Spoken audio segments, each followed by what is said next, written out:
This is what it looks like when Wolfman isn't falling down on his heelys.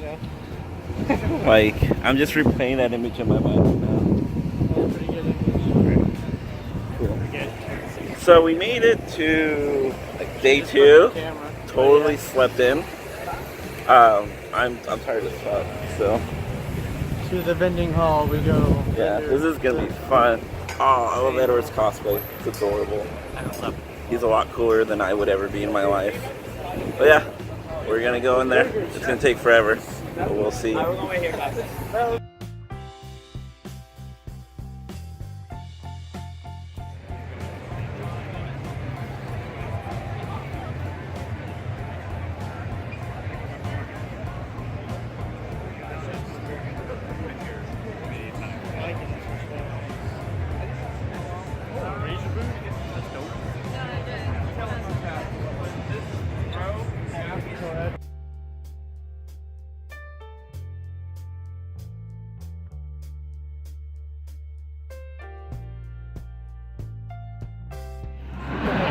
Ooh, yeah, about that.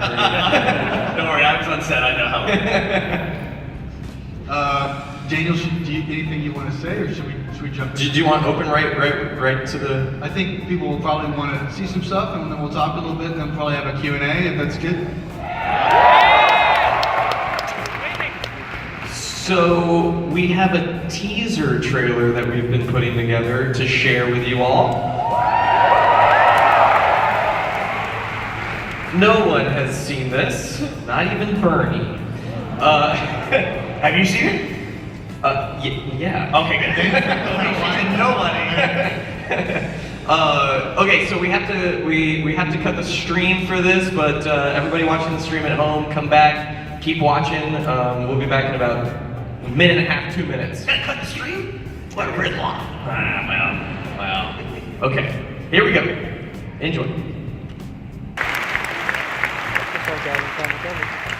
We're going to space, y'all! Went to space.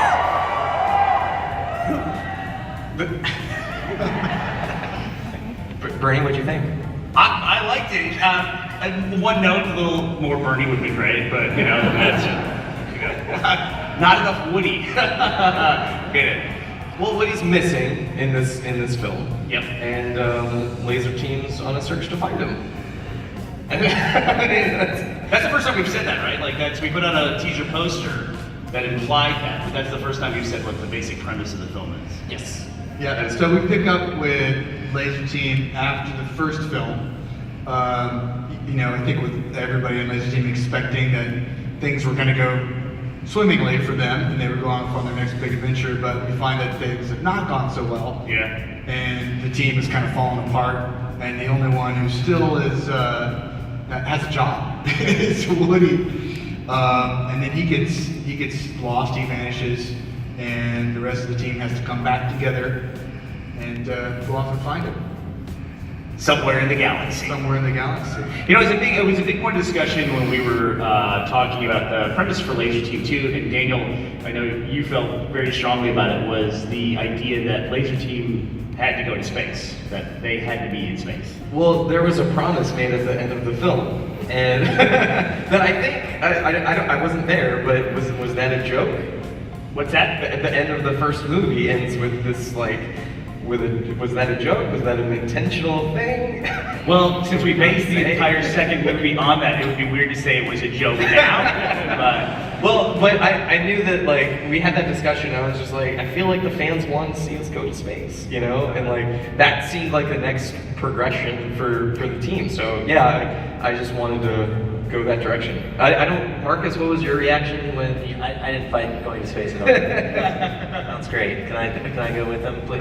Wasn't there fear as well? A little bit, yeah, because nothing that involves space is, you know, available in Target, or, you know, I can't just go pick it up. I gotta make everything that you can see there. So it's true. It was a little intimidating, but it was okay. That's what's fun and challenging and creative. That's the fun part of the job. But yeah, and we switched gears a little bit, I think, and relied a lot on art department in this movie. Just building, your blog covered it a lot from what you could show, but just the sets that we built in Stage 7, and that was a big undertaking that I think worked out. I think this, pretty well. I mean, Marcus, you could obviously say better than anyone, but this feels to me like the biggest production we've had in terms of art. Sure, for sure. Yeah, this is definitely the sort of the largest quantity of building we've done for any one project. We took up the entire Stage 7. Usually we get a corner and we build a small thing in a big studio, and this time around we're filling the entire studio and kind of running out of room. So If you guys remember in the first movie, the scenes where Laser Team is training and where Bernie gets shot in the throat with the balls and falls over, and it's very funny. That was that big warehouse that we were in shooting those scenes. It's about, about a 35,000 square foot big open room. And it's like half the size of this room, I bet. yeah. So that entire thing for this movie, for Laser Team 2, Marcus and his team filled out building spaceship sets. So it's pretty cool and pretty elaborate, and there's going to be a lot of cool eye candy for you guys to see in this movie. Yeah. Well, and also we still kind of had the same trappings of a lower budget feature, was to how do we get as much bang for our buck, and we want to look as good as possible. We've got to figure out how to do that. So one of the things we did was we made all the hallways modular. So we built a bunch of sections of hallways that looked a certain way and had the same design aesthetic, but they could be used like building blocks. So if you wanted curves or straights or T's, we've made certain pieces that could fit together and go in any orientation we wanted. So if we needed the guys to go down 30 feet of straight hallway and hang a right, then we would use certain pieces to do that. So that's kind of how we were able to. It's kind of like if you've ever worked in Halo Forge and they just have, basic pieces, and they can use those, 5 or 6 basic configurations, like a T intersection or a curve or something, and you can build basically whatever you want from that. Correct. It could be all the confusing lighting. though. You guys moved the pieces around when we weren't paying attention, and walk down the hallway. You think you're headed towards catering, and you end up in the ladies' room. I'm not saying that happened to me. Well, the other thing too is when you're shooting on a set, you walk into this fully built set and it looks amazing, and then you come back a little later and they've taken one half of it off so that the camera crew can set up on that side of the room and shoot through the set essentially. So you'd be on a set for half the day and you'd think it was one thing, and then when we moved to a different setup, you guys would just close everything in, and then I'd realize, oh, this is a complete set all around us. It's not just this one view, but the other half of the room is different than what I expected. It was a logistical, not a logistical nightmare, but it was a puzzle, and me and Marcus actually with grid paper made puzzle pieces with the correct dimensions so that I could plan out how far we could fit the hallways, because we could only go in certain directions, and just like what the configurations for each day would be, because you have to tell that to your team so that they can then move it, or trick Matt and go to the restroom, into the ladies' room. So that was all an effort by the whole team. Sure. Yeah, there was a lot of lunch time. I knew I had to find you at lunch, so that I could determine what tomorrow's configuration of hallways would be, and we could pass that along to the construction guys and take all that into consideration. But yeah, it was a lot of. I wouldn't say we were on 24-hour shifts, but we had a lot of people working night shifts periodically just to keep up with the schedule. So whatever we were shooting during the day, once it was completed and it was finished out, and we had to change things around, we would spend all night, making it correct for the next morning. So. It was also one of the most compressed shooting schedules we've ever had. Yes. We shot it really fast. I think credit to Phil for getting it done and getting us through all the shots that we needed to get, because we were racing a deadline of Michael and Gavin were going. I always find that the stressful sort of overnight shoots and that stuff, it creates pretty good, pretty heavy bonds. So, like when you're having to deal with hard situations in the middle of the night, it's cold, no one's having fun anymore, and we're all there still, being friends with each other. So yeah, I mean, there's like some camaraderie that comes along with a hard film shoot.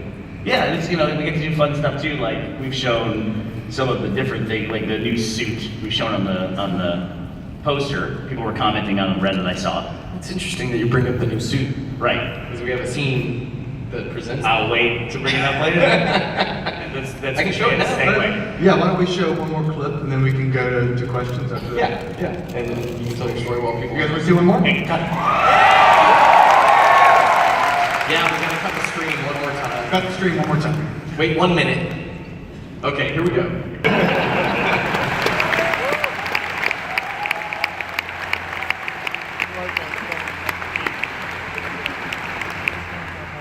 And I gotta say too, you talk about like this being able to have fun and ad-lib with it. The jetpack just was on the set. Where did that come from? I still don't know where it came from. So we were like, all right, let's get this jetpack. Just we had it laying around. What's the problem?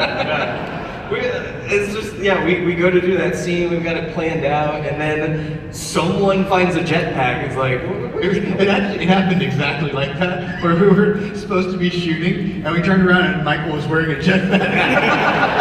Like, dude, what are you doing? He's like, this jetpack's awesome. It was in the movie now, right? I put it on. We argued with him about, no, there's no jetpack in the movie. He's like, but I'm wearing a jetpack, it's in the movie. I mean, what else would you find in a government military lab? You know, you had to have a jetpack. it's like me and Phil would have a shot list, and we'd go into the day, and then it'd be like, someone found a jetpack, Phil, and he's like, oh, he throws the paper away. Like, okay. Yeah. The person whose job it is on the set, the script supervisor, to make notes of everything that we're doing. We drove the script supervisor and the prop guys insane because we'd go back to shoot or do a different angle, and people would say, oh, hey, remember in this shot, Michael has on a jetpack. And the script supervisor's like, jetpack? And then, I mean, even like picking that ball up that I did off of the shelf, getting rid of that ball later in the scene was this, and we had to work out when I was gonna lose the ball, right? So, yeah. And Marcus, we had fun with that. It's like, it just, that little moment is something I don't think most people would notice, but it just shows how much like extra time we had to you know, on set to add more as we were doing things.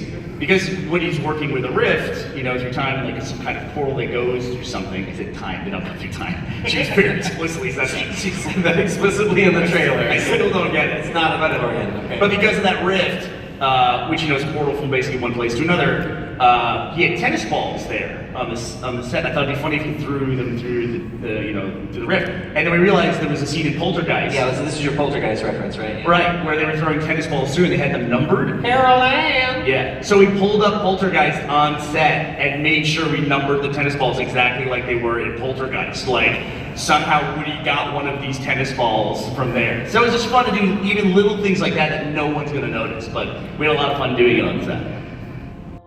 They're like, oh, I see why cats were always out there. Like, don't let the cat see me doing this. If you pet a dog that says don't pet on it, are you making it shittier at its job? Like, you might get the dog fired, is that why they don't want to pet it? Like maybe you're rewarding it for like a bad behavior. Or like the not whatever it's supposed to do behavior. Yeah. They're working You're dogs. distracting it? Yes. It can't have like The dog's got his salary to It's keep like, on. imagine if you were on set, you're filming slow-mo, and I showed up and I was like, yeah. I love it, I love it. Yeah, it makes me feel nice. No yelling from the audience. That's the nicest way you've ever said that. You know. Guys, as you get older, 10 years ago you would have screamed at him. Now he's just like the dad, disappointed. No. Simmer down, Junior. But don't make me turn this podcast around. Have we introduced ourselves, or does it not matter? Oh, I'm Gus. I'm Gavin. Bye, Brett. I'm Bird. And I'm Gus. Can't name tag. Yeah. Don't piss Gus off, otherwise he'll put metal detectors to get out of this room. And then we'll all live here forever. I don't think they would mind. What's that? I don't think they'd mind. Yeah. Hey, who would you eat first? So this is something we talk about a lot. I'm volunteering to be. No, I mean for on this table. But y'all look delicious, so. I'm just gristle. I want to find like a grass-fed person. Vegetarian? Farm raised. See, I do feel like though, if we got in a situation where we had to eat somebody originally, Obviously, it should be someone like Blaine, right? But no. No, he's too muscly. Yeah, it's like low body fat. He wouldn't have no marble. flavor. Yeah. Bristle. Like Andy Blanchard would be delicious. So you're gonna twist it. Practice on me. Is it 1, 2, 3, and then I'm moist? So it goes 3, 2, 1. Moist. Like Perfect. that. Yes. All right, you ready? 3, 2, 1. Gross.